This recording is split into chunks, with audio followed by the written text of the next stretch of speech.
Hi and welcome to the channel. I thought I would talk about or make a video about what it's like to be a smaller YouTuber and why you would continue to do it. I started my channel based on the back of a rather great video by Daisuke Beppu, and it encouraged me to start my channel because Daisuke was doing the kind of content or talking about the kind of films that at that time I didn't see a lot of people talking about, or it certainly wasn't being suggested to me. So I thought, what better way to talk about these films than to get involved myself, aside from just being in the comments of other people's videos. Subsequently, more recently, Graham from Man v Film had done a video about why he started his channels, and I echo many of the same sentiments that Graham talked about. The fact that in my close circle of friends, while there were some fans of film, there were not fans of film, again talking about the types of films that I was watching and that I was at that stage had a burgeoning interest in. And that is boutique Blu-ray and what the film school that goes along with that. So I thought I'd set out in this video some of the benefits or reasons why you may want to make videos or be involved in this community and in this kind of world, that maybe people from who have a couple of thousand subscribers cannot attest to, or maybe do not seem as relevant to you. Because while Daisuke and Graham are some of the pillars of the community, maybe seeing the perspective of somebody who at time of recording only has about 120 subscribers, what that means. Now for me, I don't really have any desire to have a big channel. In fact, I dread the idea of having a big channel, so I'm just happy just that this is a creative process myself. And while that may not be the same for everybody else, it is something that I get a lot out of. Even if the amount of time and effort that goes into my videos is quite a lot. I think I made, between filming, recording, editing, putting it up, uploading, the last video took me about 6 or so hours. So I'm not getting anything back out of that other than, well, the creative process, which I have to say I rather enjoy. So with that in mind, why do it? Well, 120 subscribers is a lot of people. Even if only 20 people of them are watching from start to end and then providing a comment or otherwise, then that's a lot of people to converse with. And as another YouTuber, quite famous YouTuber, Ali Abdal, would say, no matter what your number of subscribers is, there is another person out there looking at your number going, well, if only I could get there. And I always keep that in mind when talking about that, because if I had 1,000 subscribers, I do not think I'd be able to keep up on top of the comments or have the discourse in the same way that I can currently. In fact, it might take away the very reason that I wanted to make the YouTube video to start off with, which was to get involved in the conversation and hear people's views and hear people's recommendations that I wasn't privy to from outside of that. In addition, because of a small channel and really not very many people watch it in the big scheme of things, I'm free to make whatever I like in terms of videos. It doesn't matter. If I want to go off topic or want to go off and do something else, I'm more than free to. I don't need to worry about subscriber fall off. I don't need to worry about view fall off. I just make what I want to make. And that's an incredibly liberating experience, especially when I talk to other creators who are very worried about, God, if I would like to make that video, but I don't think anybody will watch it, and therefore that amount of time that I'm investing into it is maybe not going to be a return. Again, different horses for courses, as they would say.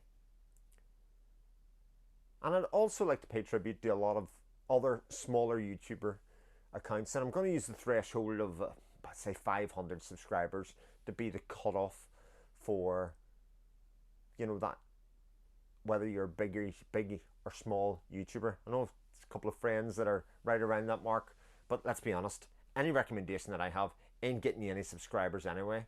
So sorry guys, even the ones that I'm going to mention, you're not going to see any uptick. But I thought if anybody did catch this video for one reason or another, they might point their heads or their feeds at the direction of some of these channels.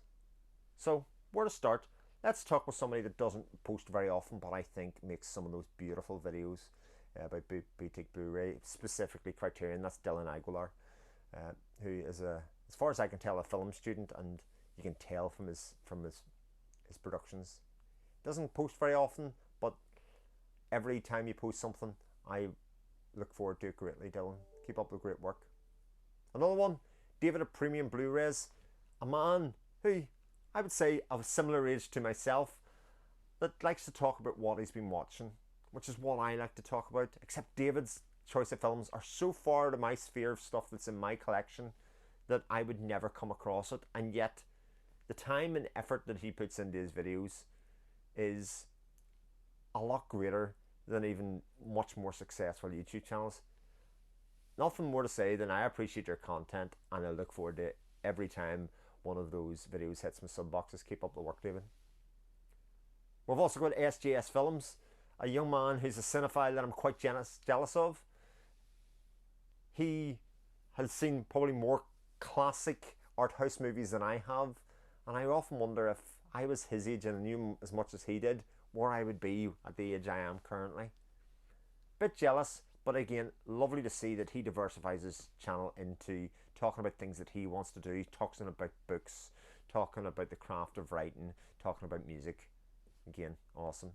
Then we'll go to Nazarene Prod, a man who does lengthy, longer videos, long form videos, which again are talking about lots of movies that nobody else is talking about, including videos about films that, well, why the hell were they made, or what the hell is this?